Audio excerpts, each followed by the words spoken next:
ายดีพี่น้องสวัสดีค่ะพี่น้องตาเมื่อนี้ก็มาพบพ่อกับซ่องเบาดอนสาวตุ๊กอีกคือเก่าเด้อมาเมื่อนี้ก็มาพอกันอยู่ที่ดินของเอื้อยของสตุ๊กเนาะพี่น้องเนาะเพิ่นกำลังจะสร้างบ้านเนาะพี่น้องตอนนี้ก็คือตีปักพังไปเป็นที่เรียบร้อยแล้วพี่น้องตอนนี้คือทางเบาดอนนะเพิ่นกำลังเอาแห่มาส่งให้กับป้าเพิ่นเนาะพี่น้องเนาะคือตั้งในเพิ่นจะเอามาส่งให้ตั้งแต่เมื่อวานนี่แหละพี่น้องแต่ว่าเพิ่นไปส่งปูนมาค่ำเนาะบัดทีนี้พอมาซื้อแห่แล้วบัดนี้มันค่ำก็เลยสตุ๊กก็เลยบอกให้เพิ่นนะมาส่งมื้อนี้ตอนเช้าเนาะพี่น้องเนาะตอนนี้ก็เพิ่นก็กำลังมาเนาะพี่น้องเนาะแต่ว่าบ่ได้กรรมกรมาซ้ำพี่น้องเพิ่นได้แต่เพิ่นไปคือเพิ่นบ่มีกรรมกรมาซ้ำพี่น้องเนาะเพิ่นก็เลยให้เพิ่นบอกว่าเพิ่นจะให้ทางลุงเพิ่นน่ะมาสวยเนาะพี่น้องเดี๋ยวเฮามาเบิ่งกันพี่น้องว่าเพิ่นจะให้ลุงเพิ่นน่ะเท่าใดเนาะพี่น้องเนาะแต่ว่าปกติน่ะเพิ่นจะให้ลุงเพิ่นจะให้อันกรรมกรเพิ่นน่ะมื้อละ150,000เนาะพี่น้องเนาะและเฮามาเบิ่งกันพี่น้องว่ามื้อนี้เพิ่นจะให้ทางลุงเพิ่นเท่าใดเนาะพี่น้องเนาะเดี๋ยวเฮาไปเบิ่งกันเลยตอนนี้เพิ่นกำลังมาเนาะพี่น้องเนาะพี่น้องกำลังเริ่มเนาะพี่น้องเนาะเพิ่นไปให้เพิ่นได้บอกให้ลุงเพิ่นมาเฮ็ดสวยเนาะพี่น้องกรรมกรเพิ่นบ่ว่างกรรมกรเพิ่นไปนำรถคันหนึ่งอีกเนาะไปนำรถอีกคันหนึ่งเนาะพี่น้องเนาะเพิ่นก็เลยไปขอให้ทางลุงเพิ่นมาสวยเนาะพี่น้องเนาะก็คือจ้างเพิ่นนั่นแหละพี่น้องเพราะว่าทางลุงเพิ่นก็มีเวียกเก็บอยู่แล้วนะแล้วเพิ่นไปขอให้ลุงมาสวยเนาะพี่น้องเนาะทางลุงก็เลยมาสวยน้องเคยเดี๋ยวเฮามาเบิ่งกันพี่น้องว่ากินในรถคันใหญ่นี่จะใช้เวลาจักชั่วโมงเนาะพี่น้องเนาะเดี๋ยวเรามาเบิ่งกันเลยนะพี่น้องตอนนี้เพิ่งจะเริ่มตอนนี้เป็นเวลา8 โมงกว่าๆนะพี่น้องเนาะ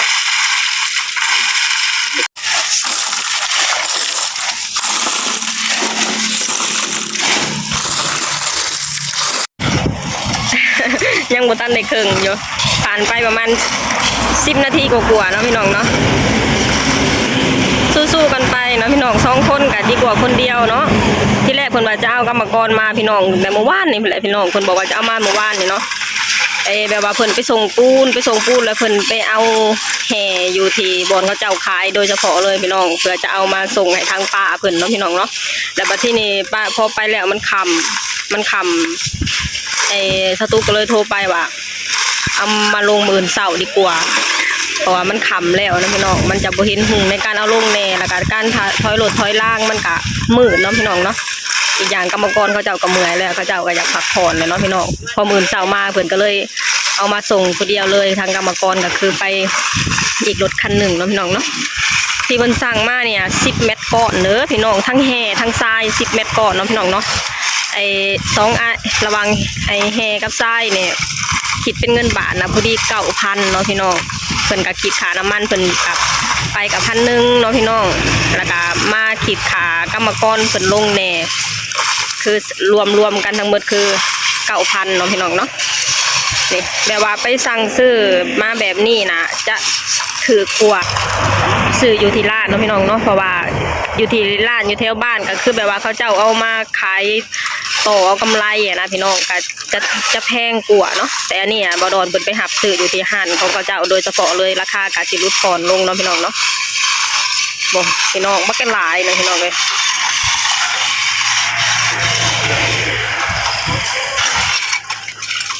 พี่น้องเดี๋ยวเราก็มาเบิ่งกันไปเนาะพี่น้องเนาะว่าบดอนเพิ่นจะเอาให้ลุงเพิ่นเท่าใดเนาะพี่น้องเนาะ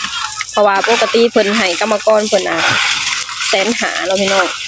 คือเอาการที่เอาแห่ลงแบบนี้นะประมาณ2 ชั่วโมงเนาะพี่น้องเนาะ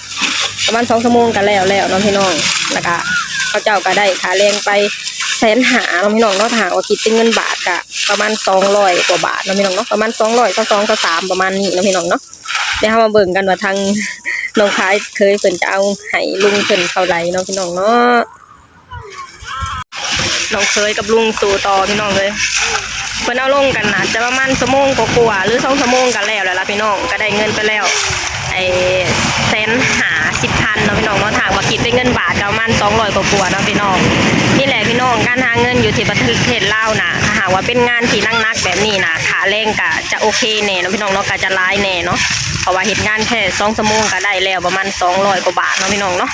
ถ้าหากว่าเฮ็ดทุกมื้อก็คือสิบ่ไหวดอกพี่น้องเอ้ยเมื่อยแต่ว่ากรรมกรของบ่ดอนเนี่ยยอมรับว่าเขาเจ้าเก่งเด้พี่น้องแต่ว่าเขาเจ้าเฮ็ดได้ทุกมื้อเลยเนาะพี่น้องเนาะเขาเจ้าเฮ็ดไปนะมื้อนึงนะเขาได้แล้ว200,000เนาะพี่น้องเนาะ200,000กีบเนาะพี่น้องเนาะก็ประมาณ300กว่าบาท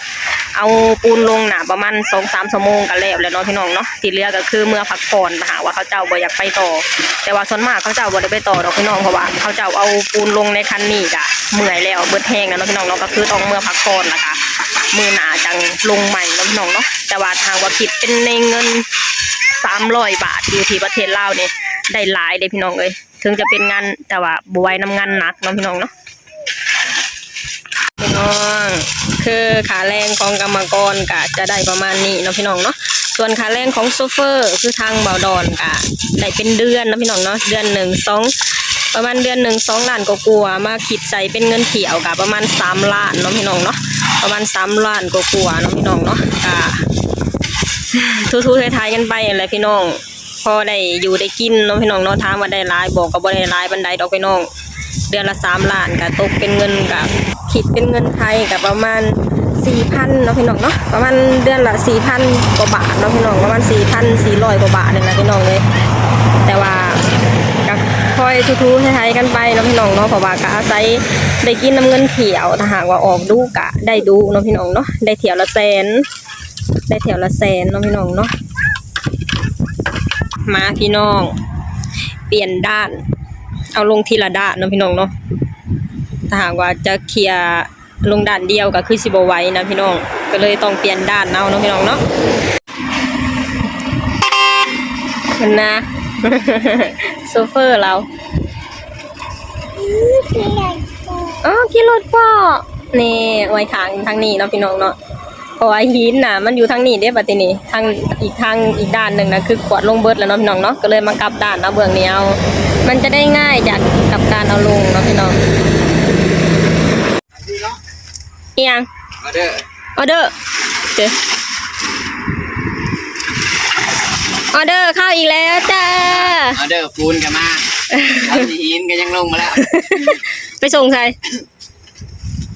ดงบางแงวอยู่ใส่ดงบางแงวไปทางเด็ก13เด็ก13ทางเด็ก13ทางเด็ก10บาทดงบางแงวลงทางเวียงบ่เจ้ใกล้จะเสร็จแล้วพี่น้องได้ออเดอร์มาอีกแล้วออเดอร์นี่เขารัวๆเลยพี่น้องเอ้ยช่วงนี้เข้ามาเยอะๆเลยนี่ทำไมเยอะเลยว่าจะจ่ายหัวจุ๊ออเดอร์เข้ามาเลอะๆเลยใกล้จะเสร็จแล้วพี่น้องยังไงเขาจะได้ตู้ไอ้จันไปเปิดเหรออยู่ใส่เขามาพามตู้นะออเดอร์ตู้กับมาอยู่ใส่นี่มันทางเวนอะไร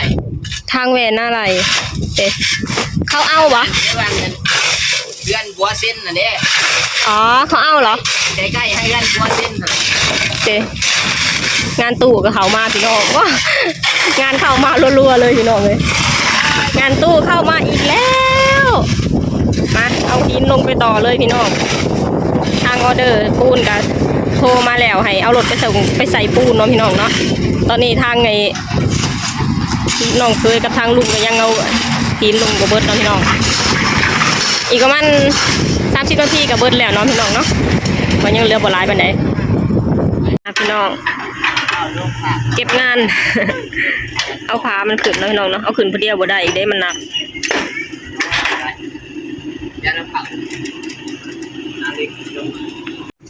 อนามัยก่อนเนาะพี่น้อง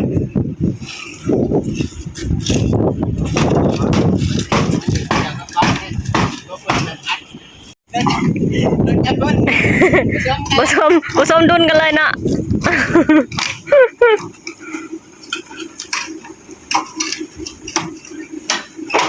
ได้มาจากใส่เอาเลยเข่านี่ยิ้มเลย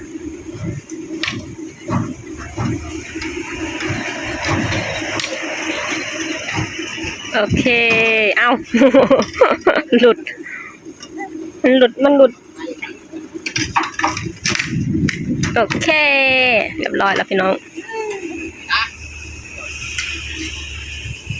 นี่เอามาเห็ดเพื่อนหลังนี่เนาะพี่น้องเนาะเพื่อนของพี่สาวเนาะพี่น้องพี่สาวคนโตเด้อพี่น้องหูปทรงของเพิ่นแบบว่าจะตุกเห็นหูปแล้วเนาะพี่น้องเนาะแบบว่าหูปทรงออกมาแบบงามเลยล่ะพี่น้องประมาณวันที่20ปลายเขาเจ้าก็จะเริ่มตั้งเสาแล้วเนาะพี่น้องเนาะนี่มาพี่น้องเพิ่นเอาเงินออกมาเนาะพี่น้องเนาะจะเอาไปให้ลุงเพิ่นเนาะพี่น้องค่าที่ลุงเพิ่นไปช่วยลงแห่เนาะพี่น้องเนาะให้ลุงเท่าใด200,000ปกตินี่ให้กรรมกรเท่าใดแค่ไอ้ประมาณเดียว ฮอดบ่2ชั่วโมงบ่ฮอดประมาณชั่วโมงกว่าๆเนาะเสียงดัง แต่ว่าชั่วโมงกว่าแต่ว่าอันนี้มันก็มันเป็นแล้วแต่จ้างกรรมกรก็คือเป็นเม็ดก้อนเนาะก้อนละ3ปู